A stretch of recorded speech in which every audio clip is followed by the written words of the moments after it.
Hello friends, જય શ્રી કૃષ્ણ.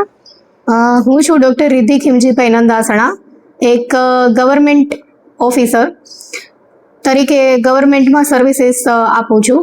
અત્યારે હાલમાં સરકારશ્રીનો બહુ જ સરસ એક પ્રોગ્રામ લોન્ચ થયેલો છે HPV વેક્સિનેશન માટે.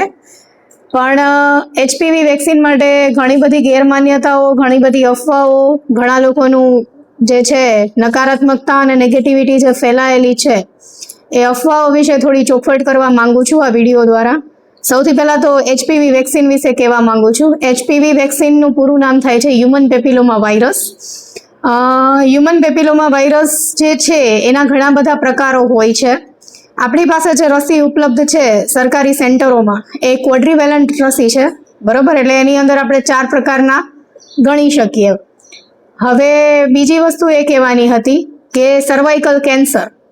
હવે ઘણા ટાઈમથી છેલ્લા 2 કે 5 વર્ષથી કેન્સરના કેસીસ ઘણા બધા જ્યારે આંકડાઓ કરી અને રિસર્ચમાં જોવામાં આવે છે ત્યારે હમણાં છેલ્લા રિસર્ચમાં એવું જોવા આવેલ છે કે સર્વાઇકલ કેન્સરનું પ્રમાણ સ્ત્રીઓમાં વધતું જાય છે.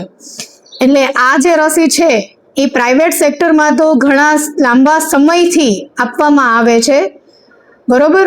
એટલે એવા કોઈ સાઈડ ઇફેક્ટ્સ મોટા પાયે કે કોઈ એવી આડઅસર ક્યાંય કિસ્સા નોંધાયેલા હોય એવું ક્યાંય છે નહીં.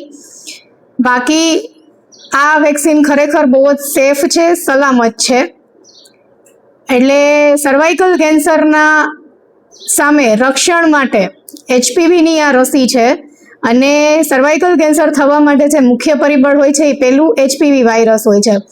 એટલે અત્યારે જે આપણે આ રસીમાં ગેરમાન્યતાઓ જે છે કે આ ખરેખર કેન્સર વિરોધી રસી નહીં પરંતુ કેન્સર અંદર નાખવામાં આવે છે, તો એવું કશું નથી. ખરેખર આ કેન્સરની સામે રક્ષણ આપતી જ રસી છે. બીજી વસ્તુ કે ઘણામાં એવી ગેરમાન્યતાઓ છે કે આ લીધા પછી માતૃત્વ ધારણ કરવામાં કે પ્રેગ્નન્સી રહેવામાં લગ્ન પછી તકલીફ પડે છે, તો એવું પણ નથી. ત્રીજી વસ્તુ કે ઘણા લોકો આને કોરોનાની રસી સાથે સરખાવે છે. તો આ બાબતે સ્પષ્ટતા કરવા માંગુ છું કે જ્યારે કોરોનાની રસી આવી હતી ત્યારે આપણે જોયેલું છે કે કેટલી સેકન્ડ કે મિનિટોના અંતરે લોકોના મૃત્યુ થતા હતા અને લોકોના ડેડ બોડી માટે એમ્બ્યુલન્સીસની મારામારી હતી, ઓક્સિજનના બાટલાની મારામારી હતી જે તે સમયે. તો એ સમયે ખરેખર કોરોનાની રસીએ લોકોને બચાવવા માટે બહુ જ સરસ કાર્ય કરેલું છે. હવે ઘણા લોકોને એવું છે કે રસી લીધા પછી સાંધાના દુખાવા થાય છે, આ થાય છે, તે થાય છે.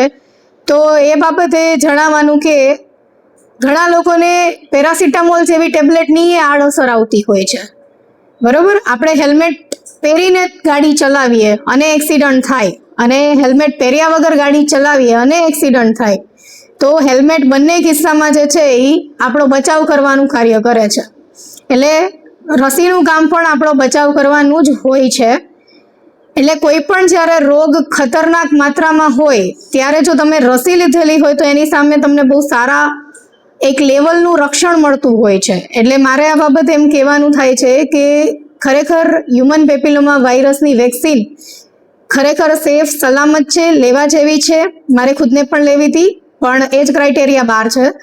અને ઘણા લાભાર્થીઓ પ્રાઇવેટ સેક્ટરમાં જ્યારે રસી હતી ત્યારે એવા લાભાર્થીઓ પણ આપણી પાસે છે કે જે લોકોએ પોતાની 3 દીકરીઓને એક દીકરીને 18,000 રૂપિયાની વેક્સિન અપાવડાવેલી છે. એટલે ખરેખર વેક્સિન લેવા જેવી છે.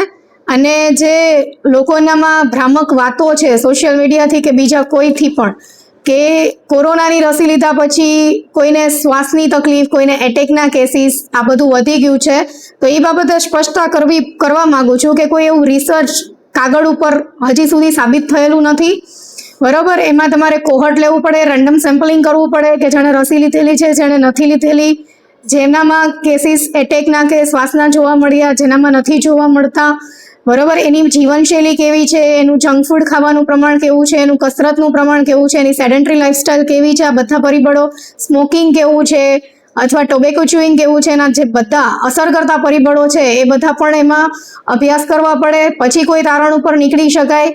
એમનામ કોઈ પણ તારણ ઉપર પહોંચી નથી શકાતું કે કોરોનાની રસી લીધા પછી આ બધી તકલીફો થઈ છે. કોરોનાની રસી પણ સેફ અને સલામત જ હતી અને આ રસી પણ સેફ અને સલામત છે. અગર કોઈને એવી માન્યતાઓ છે કે કોરોનાની રસી લીધા પછી આ છે કે તે છે, તો કોઈ સારા ડૉક્ટર જે હોય MD કે ડિગ્રી સુપર સ્પેશિયલાઇઝેશન વાળા એની પાસે જઈ અને વ્યવસ્થિત રીતે એક વખત તમારું બોડી ચેકઅપ કરાવડાવો. કોઈ પ્રોપર કારણ હોઈ શકે તમને જે કંઈ પણ તકલીફો છે એનું એમનો મનથી માની લેવાનો કોઈ મતલબ હોતો નથી.